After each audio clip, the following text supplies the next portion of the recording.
പാലക്കാടേക്ക് കാറിന്റെ MLA board മാറ്റി രാഹുൽ മാങ്കൂട്ടത്തിൽ എന്നുള്ള വിവരങ്ങൾ വരികയാണ്. രാവിലെ പാലക്കാട് എത്തിയപ്പോൾ വാഹനത്തിൽ MLA ബോർഡ് ഉണ്ടായിരുന്നു. പ്രതിഷേധം ഭയന്നാണ് ബോർഡ് മാറ്റിയതെന്നാണ് സൂചനകൾ വരുന്നത്. അജിത് ബാബു ചേരുകയാണ്. അജിത്ത്, രാവിലെ ഈ പറഞ്ഞ പോലെ MLA ബോർഡ് ഉണ്ടായിരുന്നു. എന്താണ് ഇപ്പോൾ പെട്ടെന്ന് MLA ബോർഡ് മാറ്റിയേക്കാമെന്ന് തീരുമാനിക്കാൻ? ഈ പ്രതിഷേധങ്ങളൊക്കെ ഉണ്ടാകുമെന്ന് നേരത്തെ തന്നെ അറിയായിരുന്നല്ലോ.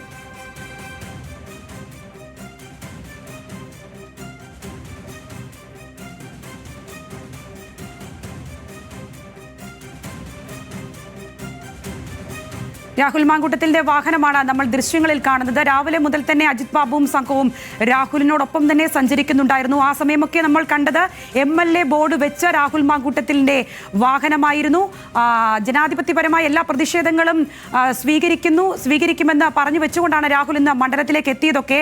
പക്ഷേ ഇപ്പോൾ ഉച്ച കഴിഞ്ഞപ്പോഴേക്കും കാര്യങ്ങൾ അല്പം മാറിയിരിക്കുന്നു. കാറിലെ MLA ബോർഡ് അങ്ങ് മാറ്റിയിരിക്കുകയാണ് രാഹുൽ മാങ്കൂട്ടത്തിൽ. എന്താണ് അതിന് പിന്നിലുണ്ടായതെന്നുള്ളത് അജിത് ബാബുവിനോട് തന്നെ ചോദിച്ചറിയാം. ഇക്കാര്യത്തിൽ വലിയ രീതിയിലുള്ള പ്രതിഷേധമൊക്കെ പാലക്കാട് നിലനിൽക്കുന്ന സാഹചര്യവുമാണുള്ളത്. എന്നാണെങ്കിലും ഉച്ച കഴിയുമ്പോൾ രാഹുൽ മാങ്കൂട്ടത്തിൽ സഞ്ചരിക്കുന്ന വാഹനത്തിന് ഇപ്പോൾ MLA ബോർഡ് ഇല്ല. അതിന്റെ ദൃശ്യങ്ങളാണ് പ്രേക്ഷകർ ഈ കാണുന്നത്.